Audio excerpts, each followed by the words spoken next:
At 2:07 a.m., when most of the city was asleep and the rain had turned the streets into mirrors of broken light, Daniel Harper answered a knock he almost ignored. His phone had buzzed first, an unknown number, a shaky voice asking for help. He was tired, bone-deep tired, the kind only a single parent knows. His 6-year-old daughter, Lily, was finally asleep after a nightmare about thunder. Daniel stood in the hallway, phone in hand, weighing responsibility against instinct. Then he heard the fear and the strangers breathing again, and something in him moved before his mind could argue. When he opened the door of his modest apartment building, the rain rushed in with him.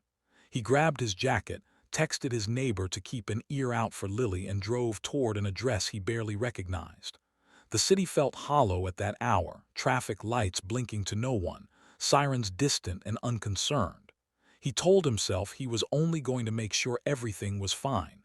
He told himself he could turn back. He did not.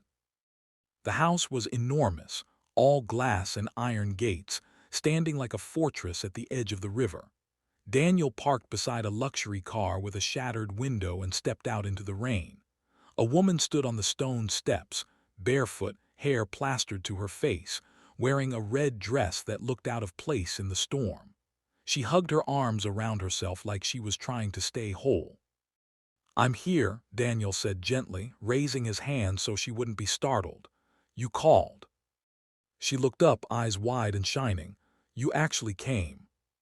Her voice trembled, not dramatic, not rehearsed, just scared. Her name was Evelyn Cross. She did not tell him that night that she was an heiress, that her family's name was stitched into skyscrapers and charity galas. She only told him that she was alone, that her driver had quit mid-argument, that her phone battery was dying, and that someone had tried to break into her car when she refused to leave with him. The security system was down. The guards were gone. Everyone she trusted had vanished when she needed them most. Daniel listened. He always listened. It was a skill he'd learned after Lily's mother died, after grief taught him how much people needed to be heard before they could be helped. He took off his jacket and wrapped it around Evelyn's shoulders.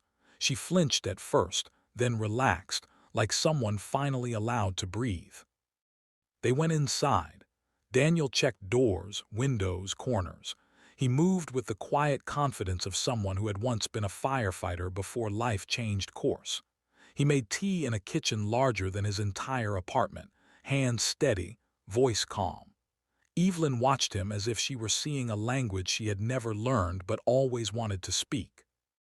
When the power flickered, she panicked. Her breath came fast, eyes darting. Daniel didn't tell her to calm down. He didn't dismiss her fear. He sat across from her at the marble island and told her about Lily, about how she hated thunder too, about how fear didn't mean weakness, it meant you cared enough to be hurt. Evelyn cried then, quietly, tears mixing with rain on her cheeks. By the time dawn softened the windows, the storm had passed. Evelyn insisted Daniel stay until security arrived. When they did, crisp uniforms and apologetic faces, Daniel stood to leave. He expected that to be the end of it. A strange night, a good deed, a story he might never tell. "Wait," Evelyn said. "Please, can I see you again?" Daniel hesitated. He thought of Lily, of routines, of the walls he had built to keep pain out. "I'm just a dad," he said. "I don't belong in your world." Evelyn smiled, small and certain. "Neither do I," she said. "Not really." They started slowly.